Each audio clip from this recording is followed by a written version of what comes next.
Salve, my man! O corte que tá vindo aí é só um pedacinho do Zona Neutra ao vivo de toda segunda-feira. Já se inscreve aí com a gente pra não perder nada sobre futebol americano.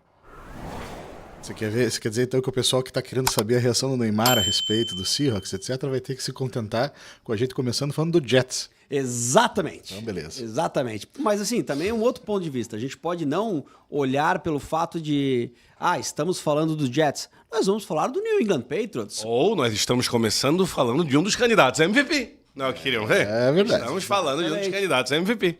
Ô Neymar, hoje eu vou, quando a gente for falando aí dos times, eu quero trazer rapidamente na abertura, antes de começar os jogos, um pouquinho da posição de cada time, porque a gente já tá na semana 11, cara, e muitas coisas já estão ficando mais ou menos estabelecidas. Os times que de fato estão brigando pela divisão, ou os times que ainda estão na corrida pelos playoffs, e aqueles que já estão se distanciando da possível chance de playoffs. E aqui no caso da AFC East, era um jogo divisional entre New England Patriots e New York Jets, cara, hoje o líder dessa divisão é o New England Patriots, com 9-2, também concorrendo aí pela Seed 1 da AFC. Em segundo lugar, o Buffalo Bills, com 7 vitórias e 3 derrotas. Aí o glorioso Miami Dolphins, com 4 vitórias e 7 derrotas. E o New York Jets, 2 vitórias e 8 derrotas, aí dando adeus a qualquer possibilidade de classificação para os playoffs. Ainda não, matematicamente, mas a gente já sabe que na prática o Jets não briga mais por nada, Já podemos dizer, inclusive, que o Dolphins... com esse Desde a semana 2 já, inclusive, a gente já podia dizer isso. Exatamente. Cara, mas vamos olhar para esse jogo olhando talvez para um Jets de futuro, O que tem aqui que vai dar para salvar no futuro, e falando desse Patriots de hoje, porque, cara, mais forte do que se imaginava. Eu acho que esse Jets devia ter leiloado mais jogadores na semana passada, enquanto ainda tinha a opção de trade, onde, diga-se passagem, vou deixar pra falar de outro jogo em outro jogo. Eu não consigo, agora minha cabeça foi falando, fala do Jetas, fala do Jetas, fala do Jetas, fala do Jetas, fala do Jetas, fala do Jetas. Então vamos falar do Jetas, porque senão tu vai perder todo o brilhantismo que deve estar vindo aí, algo muito brilhante. Não, é que um grande abraço pro Chudes, do Minnesota Vikings Brasil, e a gente conversou um pouco, logo depois do jogo da semana passada, não dessa semana, sobre... Ele foi conversar com algumas pessoas que entendem do esporte e perguntou pra mim, agora a minha opinião sobre o O'Connell, que é o técnico, head coach, se ele é bom, se ele é ruim, se ele tá dando conta, se não tá e tal, etc. A minha opinião é extremamente defendendo o técnico. Pra mim, o que o Vikings tem de melhor é o técnico. Afinal de contas, é uma cultura, uma forma de jogar, e é uma das 3 mentes ofensivas melhores do Minnesota Vikings. Da NFL, é o técnico do Minnesota Vikings. E ele se comprometeu e botou o dele na reta quando ele falou, o meu quarterback é o J.J. McCarthy, e não o todo-poderoso Sam Darnold. Vamos começar. E não o poderoso Sam Darnold. Então ele tá grudado com o cara. E daí o resto a gente vai falar durante o jogo. Mas a minha opinião foi, cara, quer saber o que o Vikings deveria fazer, ou deveria ter feito, enquanto infelizmente o J.J. McCarthy é desse jeito? Devia ter trocado o Jetas. Pega 2, 3 first round, pega o que conseguir no cara. Ele é o melhor jogador? É. É uma imbecilidade trocar? É. Só que do outro lado tem uma situação pior. Se tu não troca ele tá sempre mais avessas ainda ao jogo, ficando puto dos cornos porque a bola não chega nele minimamente decente. E não chega. A gente vai falar mais durante o jogo. E a torcida vê isso. E o J.J. McCarthy já não consegue fazer nada decente.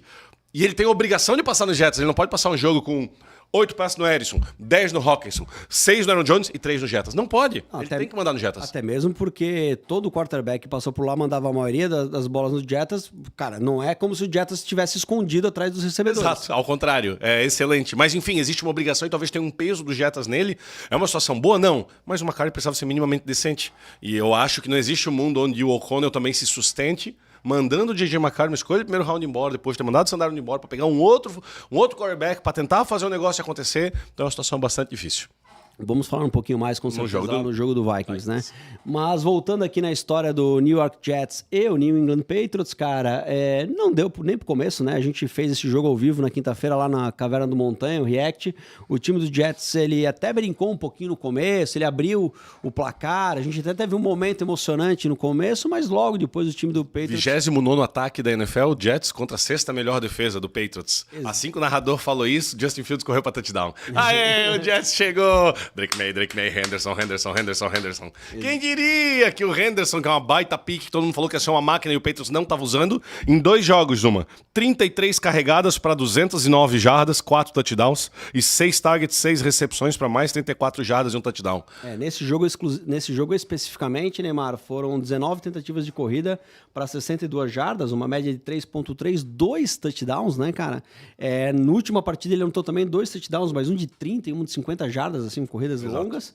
E um outro ponto interessante desse jogo, cara, claro, mais um bom jogo do Drake May, com rating acima de 100, mas foi o Stefan Diggs, cara, que foi muito acionado. 9 mais de 100 jardas de novo. E 105 jardas, né, cara? Então, assim, mostrando que, de fato, ele começa a ser agora um alvo. Ele sempre foi um alvo seguro, mas no começo da temporada, o Drake May abria bastante para outros recebedores. Agora existe um favorito. Agora eu acredito que existe um favorito. Cara, o Drake May é sacanagem. A gente vai ter que falar todo o programa isso, porque é sacanagem. Eu vi um desenho animado, um cartoon falando de futebol americano, que tá lá o Tom Brady chegando meio que num laboratório. A quem não sabe, tá saindo na mídia, não sei se é verdade ou não, nem fui atrás, que o cachorro dele é clonado.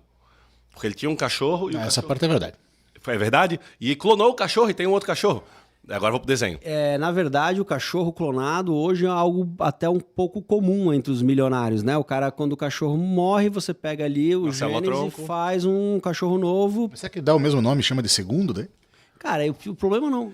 Cara, eu não vou entrar no mérito disso. Eu quero chegar no desenho. Daí ele chega lá e tá lá o doutor e tal, etc. Tom Brady, está aqui seu cachorro clonado e tal, etc. Ah, muito obrigado, doutor. Quanto é que eu lhe devo? Olha, antes de nós falarmos sobre isso, eu gostaria de dizer que, já que eu estava tratando com você e tal, etc., eu tomei a liberdade de pegar uma célula sua também, que estava na coleira do seu cachorro e tal, etc., e fazer um clone seu. Daí tem um clone assim, um cara branquinho, loirinho, dentro de um tubo de ensaio. Daí Tom Brady, o que é isso? Daí, cara, um clone seu. E eu batizei pelo meu rapper favorito e meu mês favorito, Drake May. Daí Tom Brady, que é isso? Que é isso? Daí ele puxa uma arma, daí o cara, foge, vai ganhar Super Bowl, Drake May, vai ganhar Super Bowl, Drake May, sai correndo. Cara, a leitura dele é muito boa, ele sai do pocket, a presença, ele tá sempre olhando. É aquilo que eu falei do Penix Jr. na semana anterior, que quando ele sai do pocket, que ele tem que escalar o pocket, ele tira o olhar lá da frente. Ele tá olhando aqui no desespero, como quase qualquer quarterback rookie, ou quase isso, né, tirando o Drake May. E ele não, ele tá lá olhando, o pocket vai cair, ele vai pra frente, vai pra trás, acha a jogada, tá jogando fino, e depois desse jogo, ainda mais que os concorrentes dele não foram tão bem, dá um passo à frente em disputar o MVP. Rapidamente, agora que vocês entraram nessa seara de comparar o Drake May com o Tom Brady, né, cara, acho que talvez a grande diferença que a gente vê em relação... Cara, eu não vou lembrar lá do começo da carreira do Tom Brady, porque eu não via os jogos de forma assídua, né? Mas, Neymar, o Drake May, cara, ele é mais móvel que o Tom Brady. Ah, sim. Então, assim, teoricamente, ele poderia ser até um Tom Brady melhorado, talvez, 2.0? Um cara que, além de ter a calma, poder escalar o pocket, usar bem... O passe, ele também é um cara que, se precisar, ele quebra tackles, ele ganha na força, na corrida também, coisa que o Tom Brady não fazia muito bem, né? Sempre que o Tom Brady saía pra correr, era aquele negócio, lá vai a bola, senhor! Mas pro bem do Drake May e do Patriots, que ele não faça isso, né? Porque usualmente o quarterback não consegue se sustentar por muito tempo na NFL. Tem mais um último detalhe desse jogo que eu quero trazer, Zuma, que pouco importa pro jogo em si, importou um pouco, mas pro cenário de NFL. Dizem que uma defesa tem que jogar com muita força. Dizem não, é óbvio isso. A defesa tem que jogar com muita força, muito aguerrida, muito concentrada. Pau na máquina, em todo lance. Ah, a bola caiu no chão. É óbvio que isso aqui é passe incompleto. Não, ninguém perguntou nada. Se a bola tá no chão, alguém se joga. Pega a bola, vai que não foi. Vai que aconteceu alguma coisa. Vai que tem um replay. A bola tá saindo de campo, se joga nela. Como se a tua vida dependesse disso. Joga ela pro campo pra alguém pegar. Tem que ser assim o jogo. Tem que ter muita emoção, muita vibração. Mas alguns lances não tanto. Eis que, vou trazer para um lance aqui. Bola no Demario Douglas marcado um pouco à frente. Demario Douglas recebe, cai. No que ele cai, o cornerback tá perto. O cornerback vem correndo, se abaixa um pouquinho para passar a mão. Dá uma limpada de rabo, perdão. Sim. Com a mão aqui, ó, embaixo, para pegar no Demario Douglas. Só que assim, para não se jogar, ele só passa a mão, ele passou a mão a pouquíssimos centímetros do chão. Só que foi suficiente pro Demario Douglas ter raspado naquele momento e a mão dele não pegar no Demario Douglas, que levantou e conseguiu mais 5, 10, 15, 20 jardas, pouco importa. Meu ponto aqui cara, tá todo mundo dando a vida ali. Deu cornerback, perde uma marcação, o cara recebe a bola, ao invés de ele se jogar, entre nós, ele até tem a opção de ser agressivo com o wide receiver. Dá-lhe no meio, o wide receiver tá ali recebendo, dá-lhe, o wide receiver não ficar livre numa próxima. Não é pra lesionar o wide receiver, mas é um jogo violento, é um jogo forte. Tu tens a chance, sem ser falta, porque ele acabou de receber, de mergulhar nele. Não, ao invés disso ele vai passar a mão, não encosta e ainda sai tipo bobãozão, deixou o Demario Douglas voltar e fazer mais 15, 20 jardas. É por isso que uma defesa tem que ser pau na máquina! Se fosse uma defesa que tivesse com a faca nos dentes, aquilo nunca ia acontecer. Cara, a questão da concentração o tempo todo. Exato. A cada segundo, a cada minuto, a cada jogada. E com a mãozinha não rola, velho. Não, você precisa tocar no cara, né? Exato. Toca no cara. É que nem um wide receiver que não quer sujar, que recebe no fundo da endzone meio que andando, daí dá um passe e o outro fora do campo. Ah, mas eu pensei que eu tinha recebido. Cara, esfrega os pés no chão e cai de boca.